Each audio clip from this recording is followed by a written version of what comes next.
Welcome to the Deep Dive. Today we're taking a closer look at Prince William and Kate Middleton.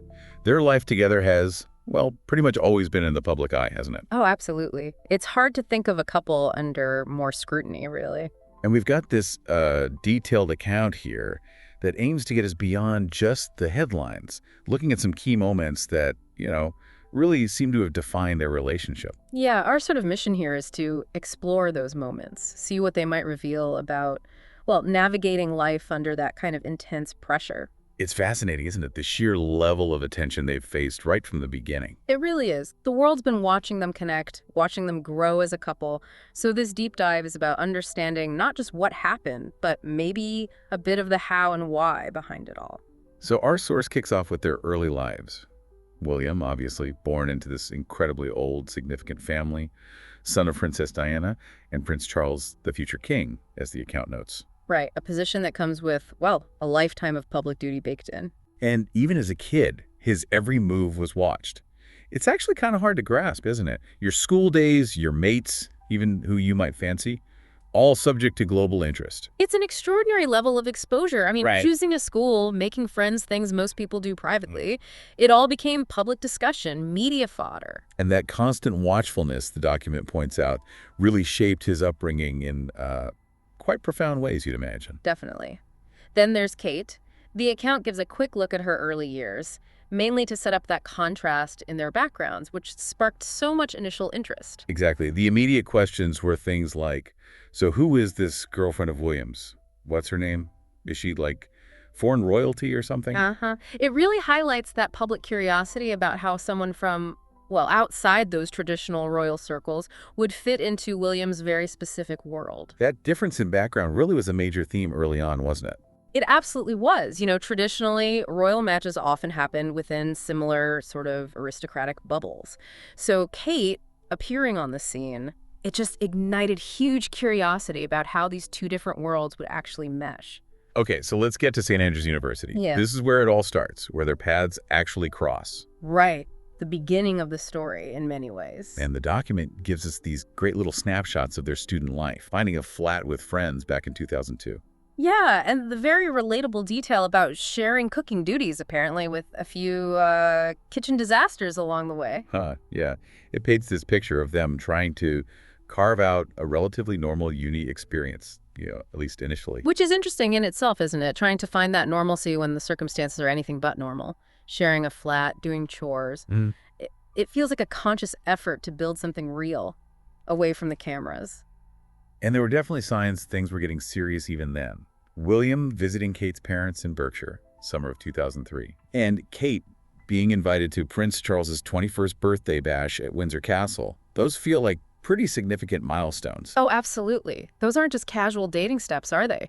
Being introduced to the family, especially in a setting like Windsor Castle, that really signals a serious level of commitment. And maybe a growing acceptance of Kate within William's sort of inner circle. Exactly. It suggests the relationship was being taken seriously by everyone involved. Then third year, they move into this house, Balgov House.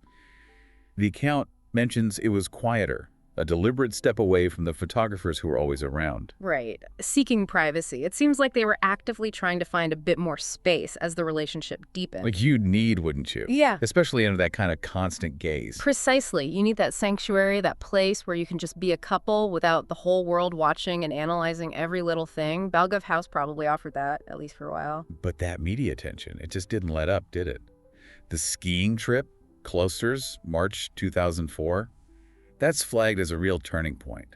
Yeah, that's where those pictures emerged. Them together on the slopes. And suddenly, it explodes. Widespread media frenzy. The question, who is Kate Middleton? Everywhere. Articles about Will and Kate as a confirmed item. Cloisters definitely shifted things. It went from rumor and speculation to essentially public confirmation. And once those photos were out, the narrative was set, wasn't it?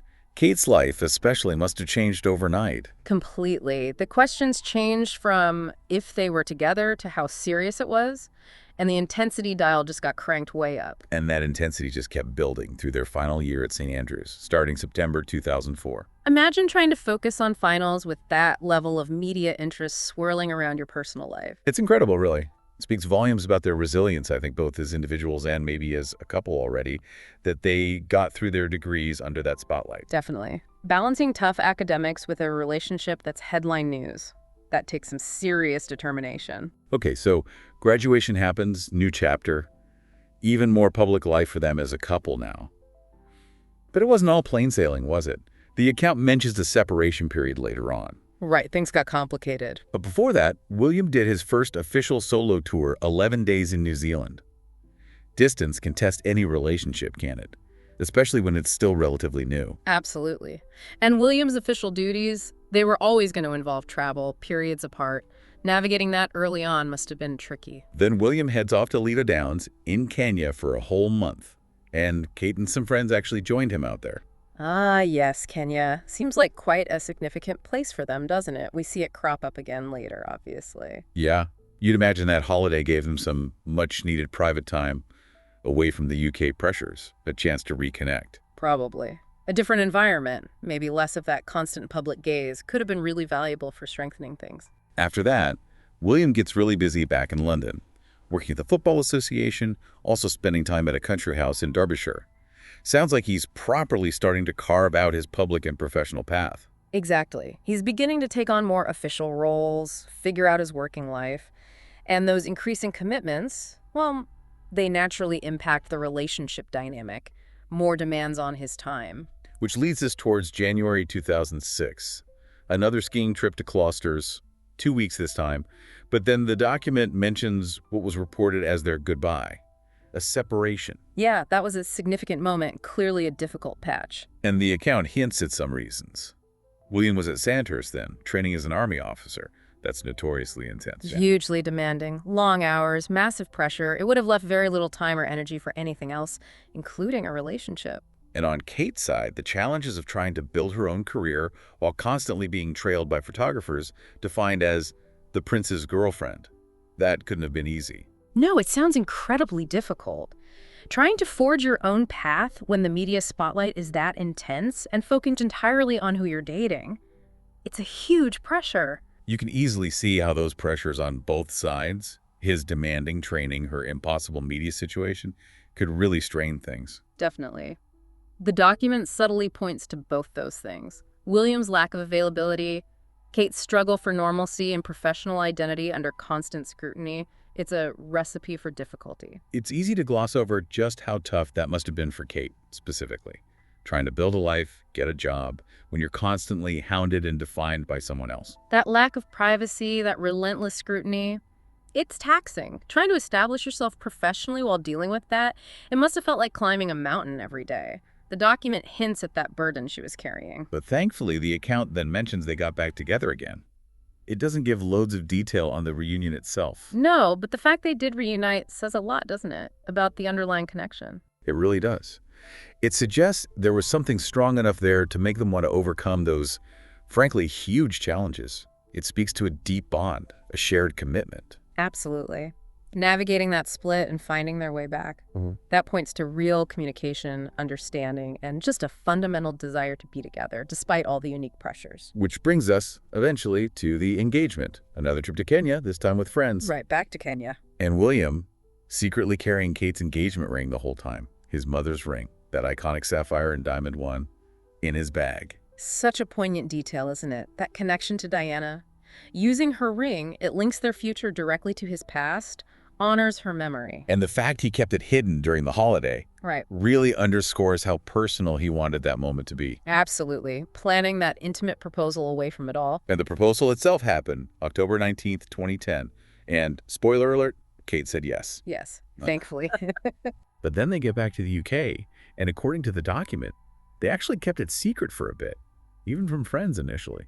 Just carried on with normal public life, no hint. Wow, that takes some serious restraint, doesn't it? Keeping news that huge under wraps, especially from close friends and with the press watching every move. Yeah, it really highlights how much they wanted just a little private time to absorb it themselves before the inevitable, well, media explosion. Understandable, savoring the moment before the whirlwind kicked off. Then came the official announcement. Wedding date set, Friday, April 29th, 2011. Westminster Abbey. And the planning must have been immense, just on a whole other scale. Totally. The document mentions the guest list around 1,900 people, family, friends, royalty from all over the world, and the Queen herself overseeing it all. Well, it's a state occasion, essentially, isn't it? A royal wedding involves incredibly complex logistics, protocols, diplomacy. The Queen's involvement just underlines its significance. A massive national event. We also learned about Kate's wedding ring made from Welsh gold, just like Princess Diana's. Another lovely connection to William's mother. A nod to tradition there. Yeah. And the bridesmaids helping Kate, and William's brother Harry as best man. It starts to paint a picture of this blend of grand tradition and, personal family elements. Those details really humanize it, don't they? Amidst all the pomp and circumstance, the Welsh gold, the siblings in key roles, it grounds it in their personal story. It does. These personal touches woven into the kind of traditional fabric show their individual selves within the big royal picture. And then the day itself, Friday, April 29th, 2011. The document just says the world was watching the new Duke and Duchess of Cambridge, which feels like the understatement of the century. Yeah, just a bit. It was a truly global phenomenon, wasn't it? Captured everyone's attention. It really did. It felt like more than just a wedding. It symbolized something about continuity, maybe hope, for this historic institution. Yes, it really transcended borders. People were captivated by that mix of history, fairy tale, and, well, two people seemingly very much in love. The reception followed at Buckingham Palace. 650 guests for that part. Prince Charles gave a speech. And the cakes. Two of them. Right. The huge, elaborate white one, 17 different cakes inside, apparently hundreds of flowers. Wow. But also that special chocolate biscuit cake that William specifically asked for, because it was a cake his grandmother used to give him during visits when he was at Eton. Oh, I love that detail. It's so telling, isn't it? That small, personal, nostalgic touch amidst all the magnificent formality. What do you think that says? That little chocolate cake request. I think it offers a lovely little window into his personal history, his relationship with the Queen, those anchors to his own past. It shows the importance of those personal connections and memories, even on a day filled with so much protocol and public display. Yeah, exactly. Then later that evening, a smaller dinner, just 300 guests at Buckingham Palace. Speeches from Harry, Michael Middleton, Kate's dad, and William himself. And apparently the party went on pretty late.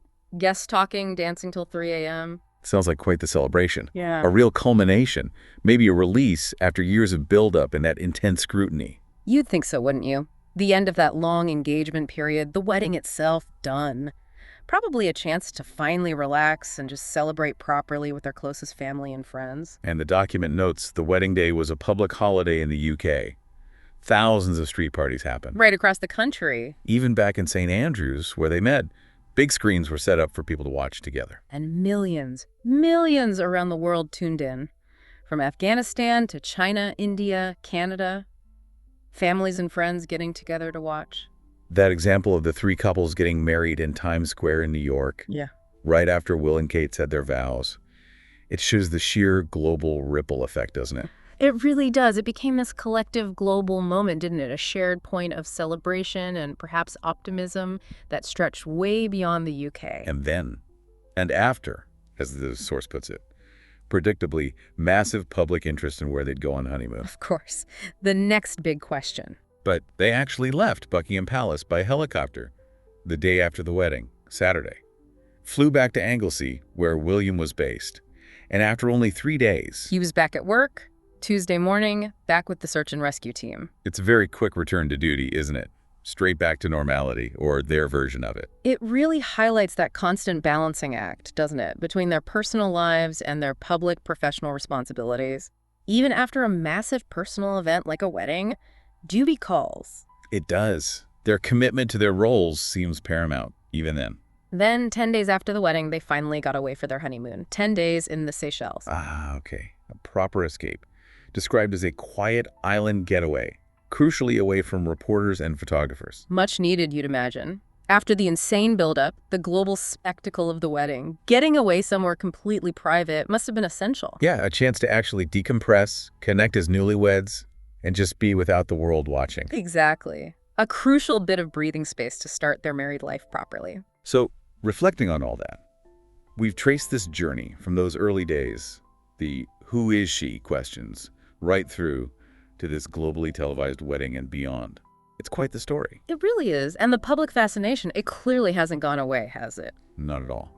Their relationship is still so central to the royal family's narrative, and that continued interest really shows the connection, perhaps, that they've managed to build with people. It does. Their ability to navigate, well, the complexities of royal life while presenting this image of a strong, stable relationship, it continues to capture the public imagination. So thinking back right from that intense scrutiny at the very beginning, Mm.